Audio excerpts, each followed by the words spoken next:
ওম নমো ভগবতে বাসুদেবায়। ওম নমো ভগবতে বাসুদেবায়।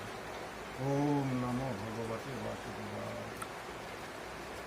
পূর্ববর্তী অধ্যায়ে সাধকের ফলদান করার পরে আর কিছুই অবশিষ্ট রইল না। এখন সাধক নির্গুণ নিরাকার ব্রহ্মে প্রবেশ করেছে।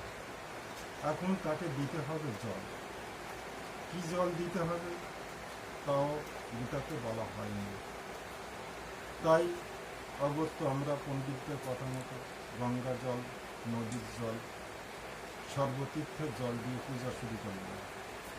কিন্তু ফল যে কী হলো তা বুঝতে পারলাম না। দেখুন, আমরা প্রায় প্রত্যেকেই জানি জল নিরাকার। যে পাত্রে রাখা হয় সেই পাত্রে রূপ ধারণ করে। তাই জল নিরাকার ব্রহ্মের প্রতীক। এই অবস্থায় সাধকের ব্রহ্মজ্ঞান লাভ হয়। কিন্তু এই অবস্থাও দ্বৈত। আমি ও ব্রহ্ম, এই দুই বোধ থাকতে সম্পূর্ণ নিরাকার ব্রহ্মে মিশে যাওয়া সম্ভব নয়।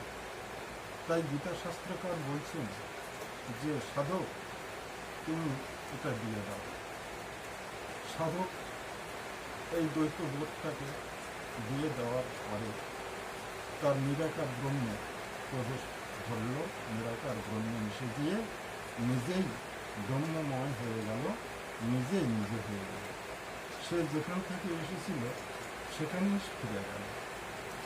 সাধক এতদিন পর্যন্ত নিজের মধ্যে না থেকে বাহ্য জগৎকে দেখছিল। এখন সাধক যা ছিল তাই হয়ে গেল, অর্থাৎ সাধক ব্রহ্ম হয়ে গেল। এতদিন জগতে সে জীব রূপে বোধ করছিল। এখন সাধক পরম শিবে পরিণত হল। সাধক পরিণত হলে ব্রহ্মা বিষ্ণু মহেশ্বর প্রভু জগন্নাথ রূপে। এতক্ষণ পর্যন্ত আলোচনা থেকে আমরা বুঝলাম যে এই পত্র, পুষ্প, ফল এবং জল দান করলে সাধকের আর কিছু দেওয়ার বাকি থাকে না। সাধক ব্রহ্মে পরিণত হয়। গীতা শাস্ত্রকার তাই সঠিক পথের দিশা আমাদের দিয়েছেন। কিন্তু তার কথার মর্মার্থ না বুঝে আমরা বাহ্য ফল, ফুল, পত্র, জল দিয়ে পূজা করি। তাই আমাদের আজ এই দৈন্য দশা। তাই আমরা জন্ম মৃত্যুর খাটে পড়ে অহরহ হাবুডুবু খাচ্ছি। ওম নমো ভগবতে বাসুদেবায়। হরি ওম তৎসৎ। হরি ওম তৎসৎ।